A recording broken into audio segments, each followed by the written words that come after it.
My name is Linda Walker, and before life taught me how to survive heartbreaks that could break a person's bones from the inside, people in my small Carolina town simply called me the stepmom. They didn't say it with meaning, they didn't say it with kindness. They said it like I was temporary, like I was holding a place that would someday get taken away. But when I married Mark, I wasn't thinking about titles. I was thinking about a 5-year-old girl with tangled brown hair, scraped knees, and the saddest eyes I had ever seen in a child. Her name was Emily, and she had already learned what abandonment tasted like. Her biological mother, Vanessa, had walked out the door the same week Emily began saying mama, a cruel irony the universe never apologized for. I still remember the first night I babysat Emily while Mark worked a double.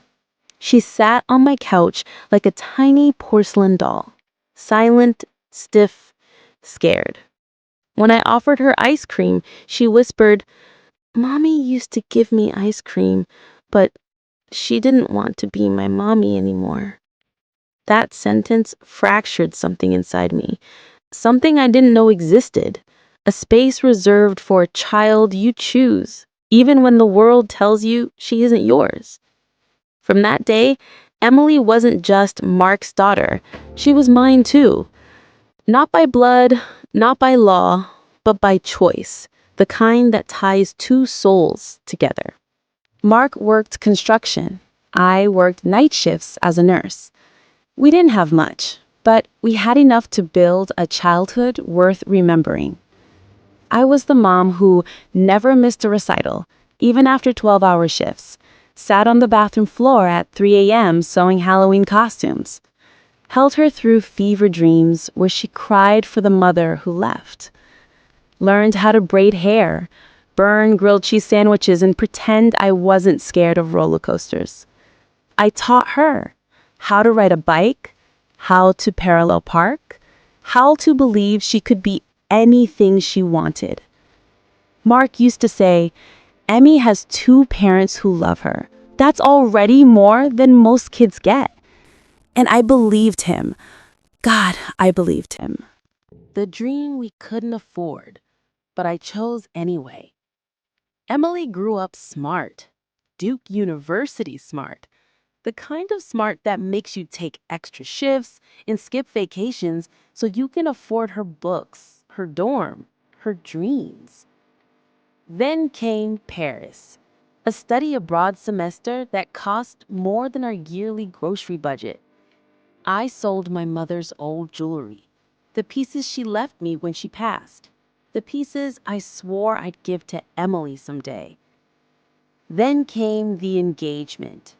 Emily fell in love with Connor Whitford, a man from an old money family with a country club membership older than I was. And suddenly, the wedding of Emily's dreams became a wedding I would break my back to pay for. I took out a second mortgage. I emptied every savings account. I worked every extra shift the hospital had. The final cost? $150,000. I never told her the number. I just smiled and said, "Babies don't keep, but memories do." And I meant it, every word. The wedding that broke something inside me. It was perfect, picture perfect. Vera Wang dress, live string quartet, 300 guests, a 5-tier designer cake flown in from New York. I stood quietly in the pale blue mother of the bride dress I saved 6 months to buy. My heart was full, my pride overflowing. And then she walked in. The ghost of a woman who abandoned her own child. Vanessa, the biological mother. Designer suits, fresh nose job, perfume worth more than my rent. She swept in like royalty, and suddenly, Emily? My Emily clung to her like the last 18 years had been a hollow dream. They posed for photos, laughing, crying, hugging, and I stood on the sidelines, invisible. Then came the speeches. Emily took the mic. Her voice shook with tears and champagne. She thanked my beautiful mother, Vanessa, Connor's family for welcoming me, my dad for always being there. But she never said my name. Not once. I smiled. I swallowed the burn in my throat, and I told myself little lies to survive the moment. It's her day. She's overwhelmed. Blood is thicker. She'll come back to me. But sometimes the lies we tell ourselves are the sharpest knives. The final cut. The professional photos arrived weeks later. Every single family photo, cropped, edited, erased. My face cut out like I was a stain on the memory. She posted the album online with the caption, "Finally reunited with my real mom." That sentence, that was the death of something beautiful. Then she unfollowed me on everything, changed her last name, blocked my number, and finally sent me a text. Connor's family thinks it's cleaner if we keep things simple.